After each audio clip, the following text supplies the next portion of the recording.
I'm Nicole Lappin, the only financial expert you don't need a dictionary to understand. It's time for some money rehab.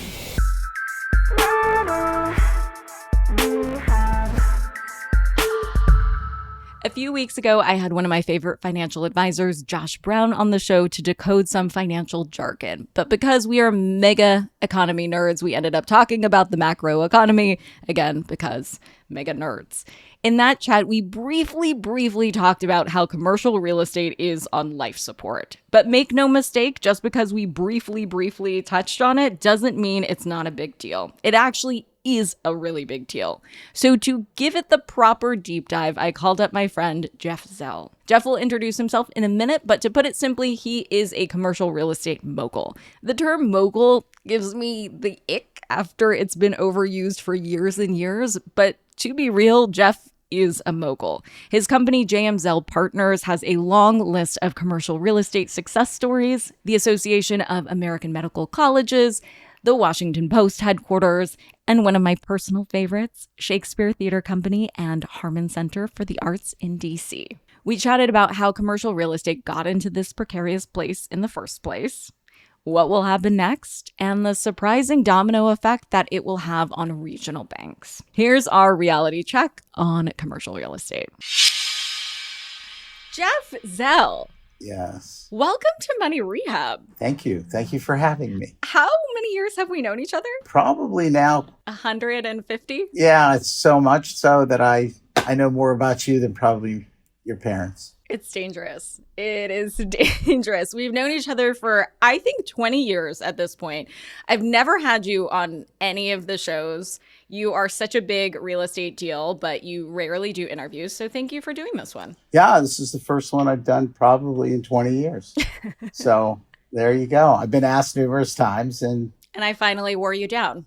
Listen, I don't want to give you more of an ego than you already have, but give us a sense of how many big commercial real estate deals you've done, in the billions of dollars. Just kind of give listeners a sense of what a big deal you are. Yeah, I think over my career, which is about 40 years, we've done between 25 and $30 billion worth of transactions, and they range in all types of commercial real estate classes. So done a lot. And I guess 2 years ago, we did the biggest deal in the United States in Massachusetts for a headquarters for Sanofi and a new lab site there in Cambridge. And Okay. So you're a big commercial real estate deal, and you definitely have your finger on the pulse of what's happening there. You and I recently met up, and you scared me, honestly. You're like, commercial real estate is going to be fucked. Yeah, it's not about if it'll happen. My son claims that I'm the one that says we're falling off a cliff and we're already airborne. So it's dialed in. And the big issue of commercial real estate is the capacity of lending on mortgages for projects throughout the United States. The problem we have is we have real estate values of most projects are in an elevator shaft and they're going down so rapidly. And banks use valuation for lending criteria. And a lot of the banks are going to get stuck with the loans that they have on a lot of properties. And they don't have the reserves that are large enough to cover their losses. So you're going to see a huge collapse in the smaller banks.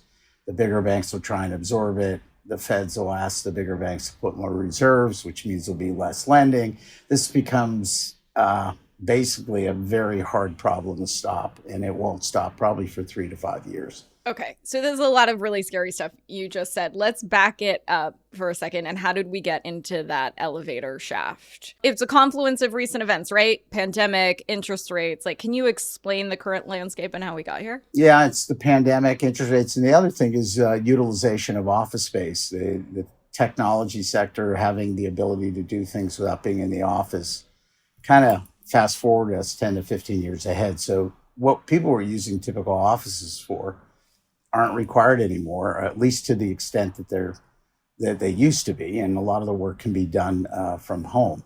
That created a loss of use, especially amongst the generation that's more in tune to software. That's why you got hit in San Francisco first, was because of the online aspect of all those companies don't really need office space. And simultaneously with that, we have a doubling of interest rates that occurred in the last 12 months. We went from roughly 3% on commercial real estate loans to now we're over 6. So let's be really clear about who's struggling here. And it could be a combination: buyers, owners, banks, renters. Owners and banks. The renters and buyers can take advantage of the situation because they're the ones paying in the capital. Renters can demand good deals. That's really what's going on here. And that is continually creating a loss of value for anybody holding a commercial office building anywhere in the country. In the latest Fed meeting, of course, the decision was to hold interest rates steady. How does the commercial real estate market react to that news? Is that helpful? It's like a small speed bump. We stopped, looked at it, and then we just blew right through it. It's not going to help. Again, we're now trolling past 6%. The biggest problem we have right now is due to the Feds are really part of the problem because of us slowing down our spending rate because of the debt ceiling issue on the Hill here in Washington. And then they passed that bill. The Feds are going into the market for about $1 trillion of debt that they need to get quickly because the U.S. Treasury's coffers were at the lowest level they've been at in years. So they have to replenish. When they do that, the Feds have to go in and borrow about $1 trillion is the number I'm hearing. The word on the street is they're going to pay in excess of 6% for that money. And the problem with that is a year ago, they paid 0.01% for that. So I can't even exponentially tell you what the cost difference is, but they're going to suck all the liquidity out of the market because I'd rather take a 6% loan from the U.S. Treasury than invest in a real estate deal. So that means real estate deals are going to get pushed up in their interest rate return. So they're going to be pushed to 8-9% if, in fact, anybody's willing to lend. And then they're going to lend them less than they think they can because the value of the property is diminished. So there you go. And how does that trickle down? How is the regular person affected by these commercial real estate trends? First of all, the commercial real estate companies that are in business are going to lose a lot of employees. Number one, all the services provided to the buildings are going to cease to exist. I'm in a building that went into bankruptcy just recently, and I can't find toilet paper in the bathroom, or people aren't cleaning my office anymore because they're going to the lender or the bank to pay for all these services, and it's just become ridiculous as to what's going on. This is going to happen throughout the country. It's going to affect a lot of people because there's a lot of people that were providing services in these buildings. And because of the work from home phenomenon, some commercial buildings are being converted into residential, which on paper feels like a smart move because a lot of these cities went vacant with commercial buildings in New York and San Francisco, as you mentioned, having housing shortages. But it's not that simple. No, and most of the commercial office buildings are not. The configuration of the buildings, if you talk to architectural firms, only about 20% or 25% of the older stock residential can even be converted. The rest of it just doesn't work. It's an interesting idea, but we're seeing buildings in some major cities where if they're 25, 30 years old, they're basically being scraped to the ground and basically knocked down, and they'll build a new building in its place. So that building basically is being acquired for land value only. They're not paying anything for the asset. So that diminishes your value to zero. And these buildings were really the buildings that people were occupying at 90% 5 years ago. So they've gone from what I'll call, say, $600, $700, $800 in value down to $200 in the last 12 months a foot. And can it get worse? Yes, it can get worse. Do you think it will? I think it will. I think we're only in the second inning of a 9-inning game, right? So we got 7 more to go. I think there are 2 or 3 more that are going to be pretty devastating to people because I think it's going to take into account some of the public companies that are out here, which is the real estate and investment trust market. I believe, if I go back to when the REITs had the same problem in the 70s and 80s and they had to work through all this, they were over-debted and didn't have enough equity to save their portfolio. I think what you're seeing right now is the same thing. They made a commitment to the capital markets that they'd always try and be at 50% equity, 50% debt. But when these buildings start to tail off and go from a certain valuation to 40 or 30% of the value, you're going to breach that 50-50 rule that the REITs kind of held as sanct. That was what they believed they needed to make sure people wouldn't see them go out of business like they did in the 70s and 80s. Just for really quickly, so like the REITs, real estate investment trusts, are basically what anyone can buy and sell like stocks. Correct. Like you can go on your brokerage, you can find a REIT, you can invest in it. You don't own the actual real estate, but you have exposure to real estate. That's right. They were typically decent investments because they give you a high dividend return, because REITs basically have a percentage of their net operating income that they distribute.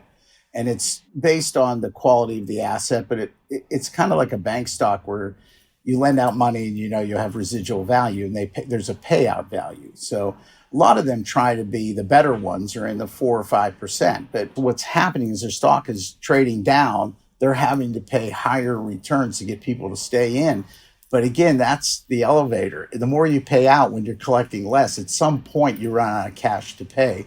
And I think if you look at the REITs over the last 6 months, you'll see a lot of them are down by 50% from where they were a year ago. It's been pretty devastating for them. And then they can't raise new capital because they can't pay the returns that are necessary back to their investors. So again, we're getting into a position where all this stuff is in motion.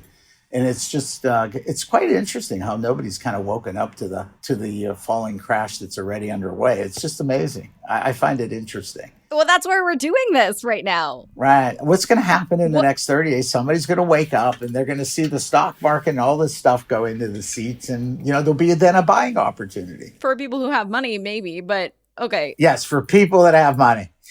Right. I don't know how baseball works, so I'm not even going to pretend to continue that analogy at all. But I was talking recently to one of my favorite Wall Street guys, Josh Brown, who said that real estate people have adopted this mantra, survive till 25, meaning commercial real estate is going to have a really hard time for the next few years, but some better news should come out by 2025, and everybody just needs to hold on till then. Do you think that's true? I think he's right to a certain degree. The thing he hasn't dialed in is, what are the lenders going to do to let you survive? He's under the assumption, like in the 2008, there was a lot of workouts where the lenders let the developers stay in here and try and rebuild their tenant base. But lately, if you go back to 1990, which I lived through, and that's when I started my company, it was like getting hit by bombs as I tried to start my business, but it turned into the best thing I ever did, because people turned to me to help do their workouts for them all over the country.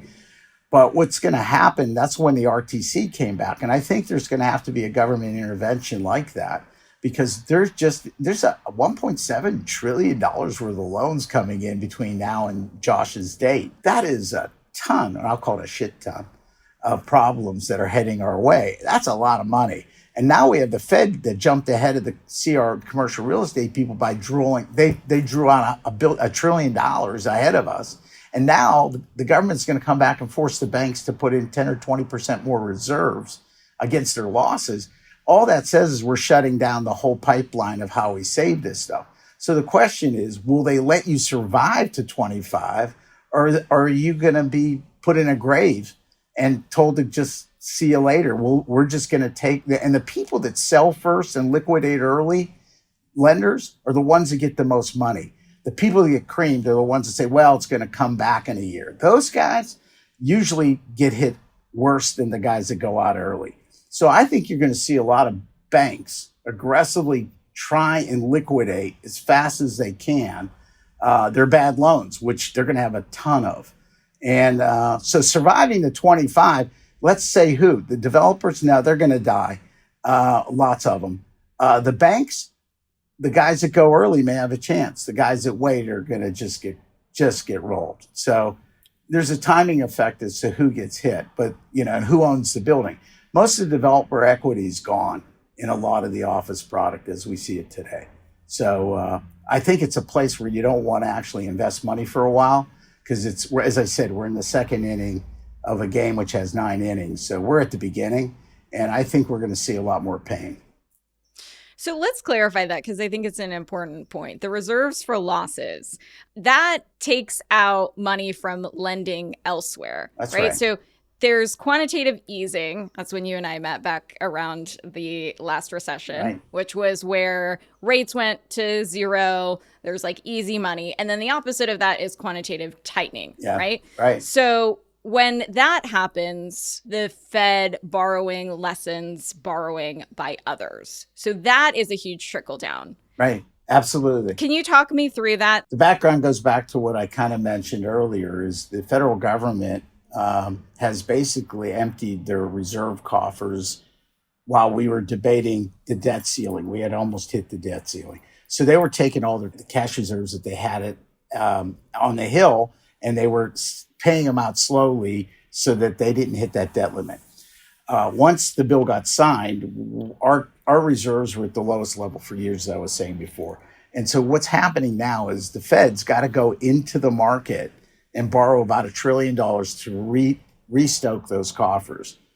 Well, they're the preferred borrower by most people in the world because their credit's going to be the highest, especially internally or in the rest of the world. And so they're going out for the trillion ahead of real estate people and ahead of corporations and software companies and any other public companies are looking to raise debt. And what's scared everybody is they're saying that they're going out now. So you're going to see quantitative tightening now. It's happened. It's happening right now. And when they go into the market, you're going to see the Feds pay a little over 6% for their money. That says that if I'm lending to a regular corporation, you're probably in the 9 to 10 zone. And if you're a real estate company that's impaired or having issues, you're looking at 12 to 14%. These are companies that were built on 3% payments for their debt. So you're looking in some cases at 4 times the amount of payment, and they just can't do it. So that's why you're seeing companies like Brookfield, Vornado, Boston Properties, throwing their properties. Even Goldman Sachs has had to take big reserves just in the last couple of weeks against real estate losses. They're all saying we can't handle this and it's only going to get worse. So why are we continually to pay when we can walk away from this? So they're starting to walk away from this stuff. And that's where the issue is going to get worse. How does it get worse? The lenders end up having to try and sell these properties at bargain basement prices, which devalues all the other properties that's out here. This is just, if a property up the street has to be auctioned, the one 3 blocks away that's half empty, whatever you think it's worth, they're going to use that auction as the valuation criteria against the one up the street. Now they'll look at the percentage leased, but they're also looking at what it costs in the net operating income side. Now, what I was also saying, with 1.7 trillion being replaced in 3 years of debt, that's all cheap debt going to expensive debt. That's just a mountain of money that we're talking about. So I just think until this stabilizes and we get stabilized by finding uses of the property, and I'm not really sure that housing is the overall solution, but I do have a group of people that I represent that are changing the world relative to acquisition. And I'll bring it in and I'll just make it simple. Not-for-profit institutions, universities, associations that have raised tremendous amounts of capital within their 501c3 umbrella are tax exempt. Those people have raised a lot of money. Now, 2 things for them that nobody else has seen recently. One is they have cash to buy the impaired properties and utilize for their own use. Example, I just brought the University of Southern California into Washington, D.C., where they bought an impaired property at a discount from the lender to start a new campus. They had the money to just pay for it because they're looking at it as a business investment and they're looking at it for future growth of their company, but they had the capital to do the deal. On top of that, they're exempt from real estate taxes on the property, which saved them tens of millions of dollars going forward. Those are smart buys by not-for-profits. Those guys have the money. Now, the third piece to that is if they borrow money and they're a 501c3, they get to borrow at a tax-exempt rate because you can actually get tax-exempt bonds issued. Those guys pay typically 30, 40% less than what is current market rate interest. So if it's at 9, they may be able to borrow at 4 or 5%, depending on the quality of the paper. That hasn't been relevant because prior to a year ago, interest rates were so low, it wasn't necessary to do tax-exempt issuances because you weren't saving any money. Now they're back. That's a whole market that nobody's paying attention to right now that is starting to escalate. And I have a lot of not-for-profits now that are running around the country looking to buy things because they have two advantages: property tax exemption, and they can borrow money at a tax-exempt interest rate, which are going to be phenomenal for these not-for-profits. Hold onto your wallets. Money Rehab will be right back.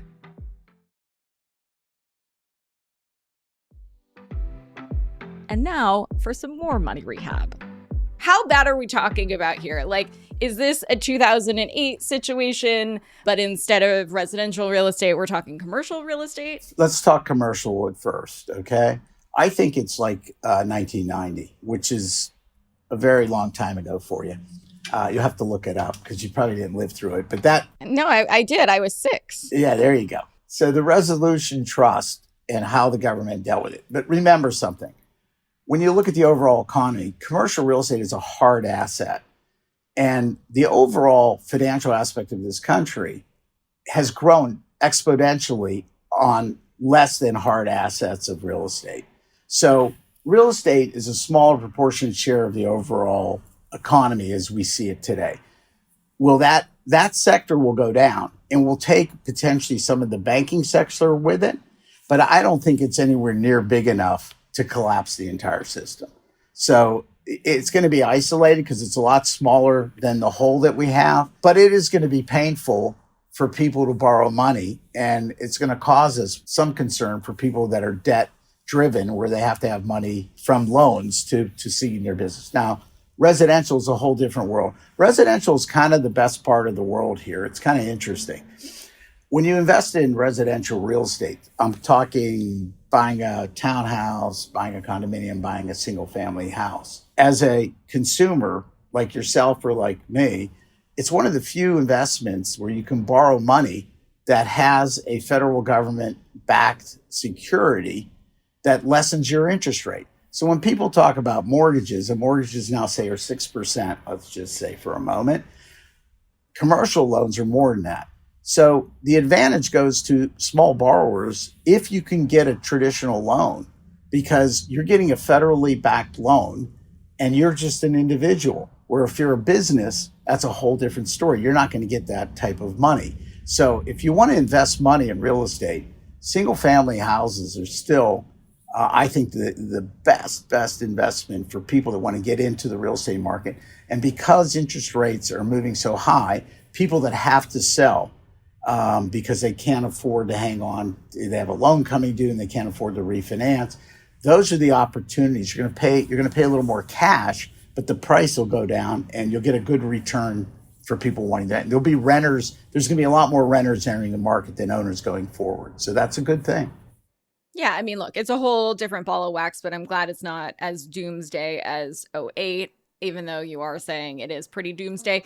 You kind of glossed over the fact that with all of the Michigas commercial real estate, it will take regional banks with it. So yeah, talk to me about that. Like we saw SVB, obviously we saw First Republic. Do you think there's more pain to come? There's a lot more. Yeah, I think you'll lose half the banks that are usually regional or smaller, the local community banks. I think the loans that those... Half of all of them? Yeah, like half of all of them, no joke. Half of all of them. I think they're going to end up being merged up and repackaged, but I think if they're not going to be able to get rid of the debt that they're going to be required to deal with, and their reserves just won't be there, and people on the equity side won't invest money in them.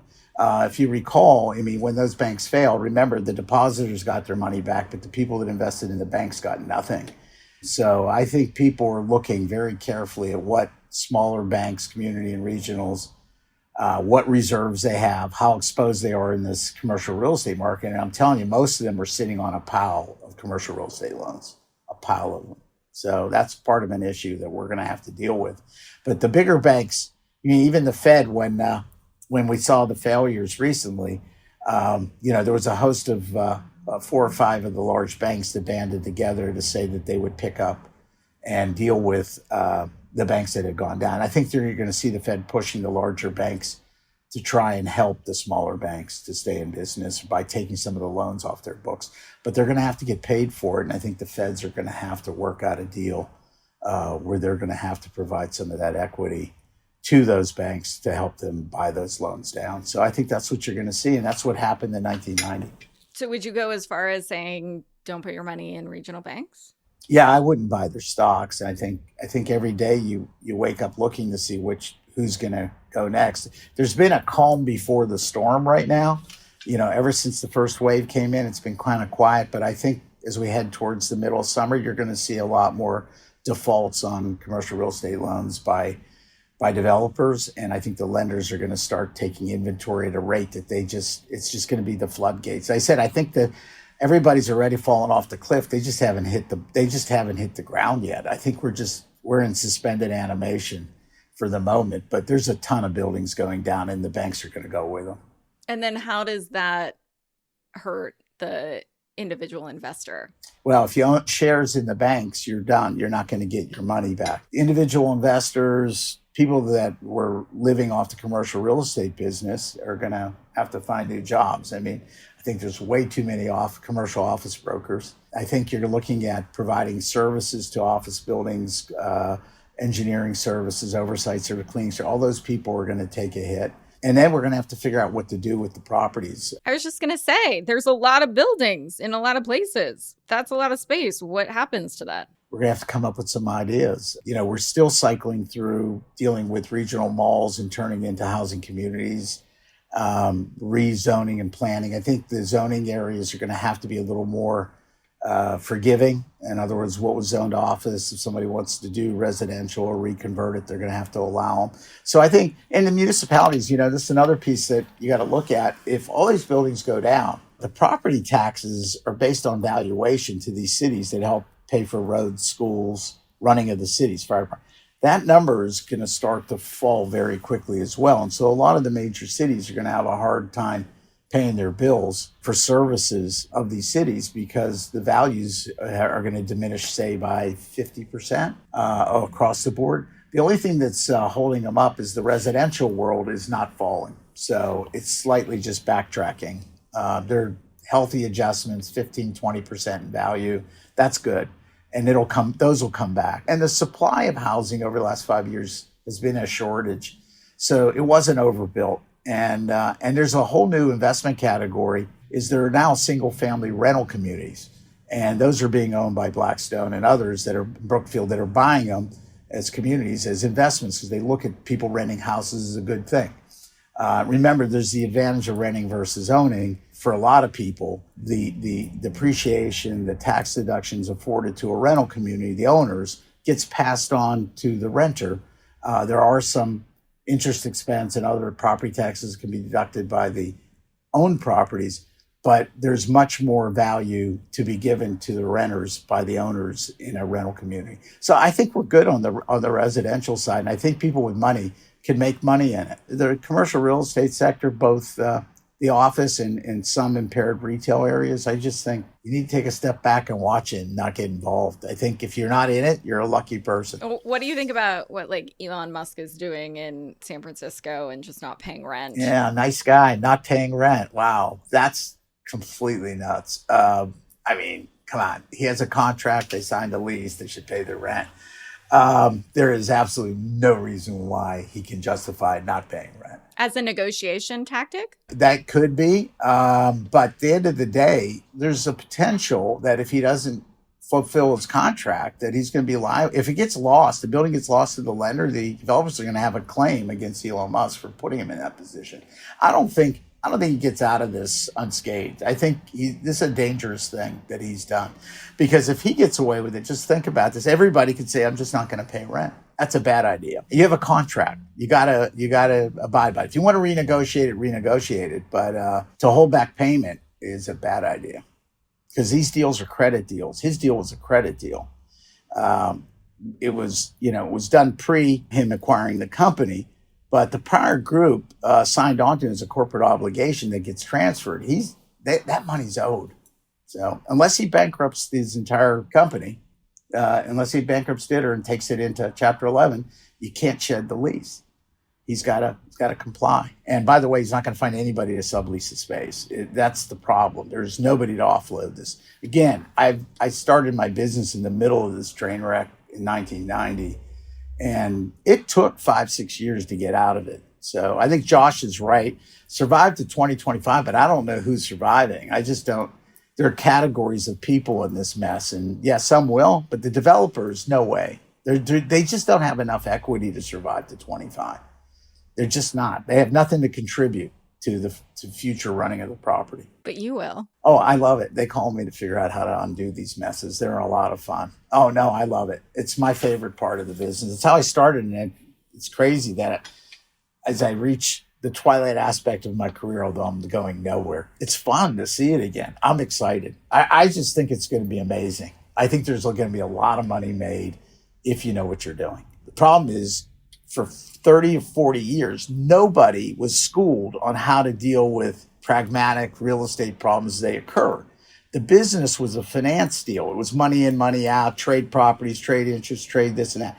This is where you have to dig in on the actual real estate and figure out what's good, what's bad, how do we do each property one at a time.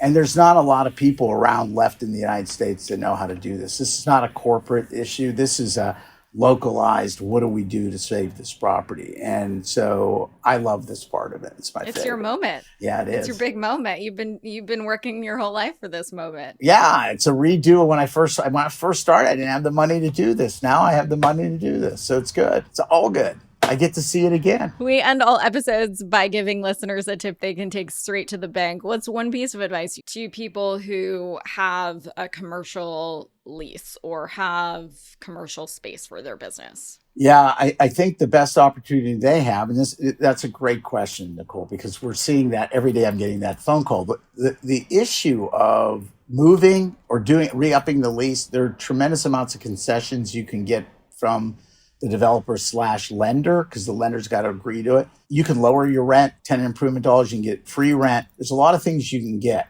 but you got to make sure you get them, because if the people you're negotiating with aren't around, they're going to leave you and say, we're not going to give that to you the way you negotiated. So I think it's just really important for people to understand that you got tremendous leverage. But part two, and my partner just asked me today, they're like, let's just move and get all this money for moving into new space. If you can move into space that is built where you don't have to spend a lot of money to move into, then it works. The problem is a lot of this space is not meant to be moved into, and the cost now to build it out for your use has tripled over the last 6 years.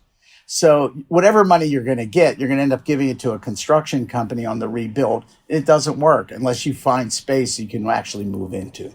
So 2 lessons. One is make sure the people that you negotiate with guarantee you that payment of what it is to extend your cash flow.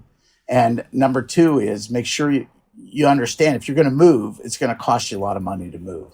That could be that could be the saving grace in some of these deals and buildings, because people can't relocate without spending a lot of money. Right. So you're all about being aggressive. No, I don't understand. Impossible. You wrote the book on it, the best book that hasn't been published, but I get to get an insight into it. So that's awesome. Thank you. So it sounds like be aggressive if you're in a commercial deal. Don't go to the point of the Elon Musk no return situation, but like be aggressive in the negotiation the right way. Don't just go off and not pay rent. But what are the things you should be asking for? Well, one of the things is a lot of these lenders and owners don't have cash. So to ask for cash for extending your lease or providing more term or paying rent.